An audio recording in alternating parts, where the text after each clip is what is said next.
Hello, नमस्कार, welcome. मैं रविरंजन ठाकुर आप सबका स्वागत करता हूं आपके इस पसंदीदा यूट्यूब चैनल पर। और डेफिनेटली आज मैं भी आपको उसी टॉपिक पर ले जाना चाहता हूं जो अभी कुछ दिनों से हमारे देश में बहुत ही ज़्यादा हॉट बट टॉपिक बना हुआ है। जो अभी स्टूडेंट का प्रोटेस्ट चल रहा है, या सीजेपी ने अभी जिस प्रकार से इस मुहिम को आगे बढ़ाया है। मैं यहाँ पर किसी की निंदा या किसी के पक्षधर होकर के बात करने नहीं आया हूँ। मैं बस इस समाज का एक व्यक्ति होने के नाते, समाज का एक पार्ट होने के नाते, उस समाज में हो रहे कुछ चीज़ों को लेकर के हम लोग अभी डिस्कस करेंगे। बात थोड़ा सा मेरा अजीब लगेगा, मेरा जो टॉपिक रहेगा या जिस प्रकार से मैं इस सारी चीज़ों को, सारी समस्याओं को देखता हूँ, वो थोड़ा सा हो सकता है डिफरेंट लगेगा आपको। रीज़न क्या है कि मतलब जीवन को देखने का तरीका ना हमें थोड़ा सा चेंज करना होगा, और मैं थोड़ा सा जीवन के दूसरे पहलू से देखने की कोशिश कर रहा हूँ। सबसे पहले तो मैं ये मानता हूँ कि अगर ये नीट की परीक्षा में ये पेपर लीक होता है तो सच में ये बहुत ही निंदनीय है, बहुत ही बुरी बात है।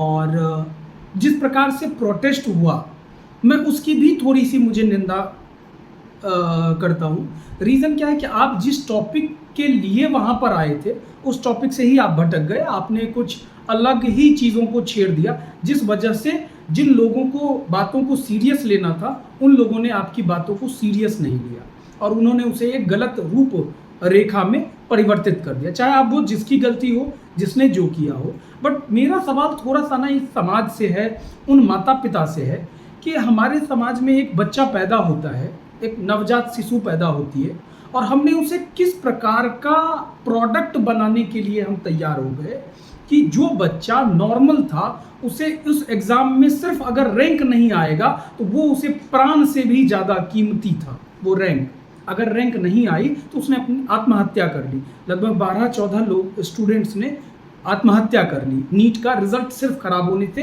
या पेपर के लीक होने की वजह से।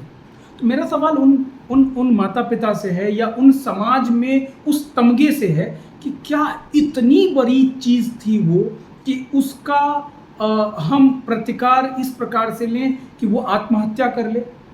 क्या हमें अपने समाज में जो नए युवा आ रहे हैं, जो बच्चे पढ़ाई कर रहे हैं या कैरियर के लिए फोकस्ड है, क्या हमें इस प्रकार से थोड़ा सा उन्हें गाइड नहीं करना चाहिए कि ये एग्ज़ाम तो आती जाती रहेगी, आपका पहला कर्तव्य है कि आप जीवन को कैसे बेहतर करें, कैसे नई स्किल्स सीखें। ये एग्ज़ाम अगर नहीं भी हुआ तो भी मैं आपको उसी प्रकार से देखूंगा, समाज कोई सवाल नहीं करेगा।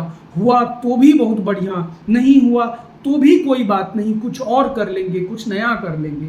वही मैं कुछ देख रहा था कि आखिर हमारे ही देश में इतनी ज़्यादा कंपटीशन वाला माहौल क्यों रहता है इस एग्जामिनेशन में। और नीट में 20-20 लाख बच्चे पास कर रहे, मतलब पार्टिसिपेट कर रहे हैं उसके बाद। लेकिन और यहाँ पर आप यूपीएससी का ही वही हाल है, आप स्टेट पीसीएस का देख लें वही हाल है, जितने भी कॉम्पिटिटिव एग्ज़ाम हैं उन सारे एग्ज़ाम्स का हाल वही है।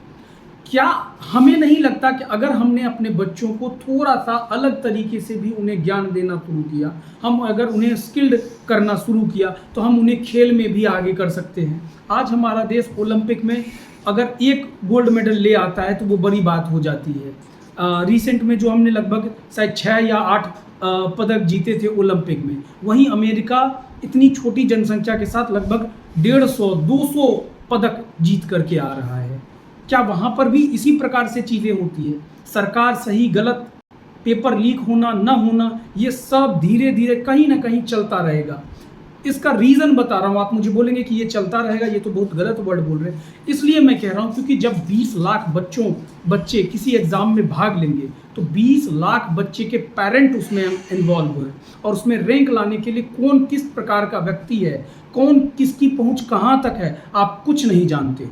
तो ये चीज़ें शायद हो सकती है, लेकिन अगर हमें समाज के तौर पर, अपने बच्चों के तौर पर, बच्चों के भविष्य के लिए कुछ सोचना है तो हमें यही करना होगा कि थोड़ा सा उसे लचीला बनाना पड़ेगा, हमें मोटिवेट करके रखना पड़ेगा उनको, हमें समझाना पड़ेगा कि जीवन का अर्थ सिर्फ रैंक लाना नहीं है, बहुत सारी चीज़ें हैं जीवन में करने के लिए जो हम कर सकते हैं। आप अपनी प्रतिक्रिया जरूर दे सकते हैं और राय दें। हाँ, अंत में मैं ये कहूँगा कि यस, अगर गवर्नमेंट ने इस पर कोई अभी प्रतिक्रिया नहीं की है तो ज़रूर ये गलत है, लेकिन हमने जिस प्रकार से उस मंच के थ्रू किया है वो भी गलत था। और कहीं ना कहीं जिस प्रकार के नारे लगे, देश विरोधी नारे लगे, वो जरूर गलत था और हमें इसकी कड़ी निंदा करनी चाहिए। धन्यवाद।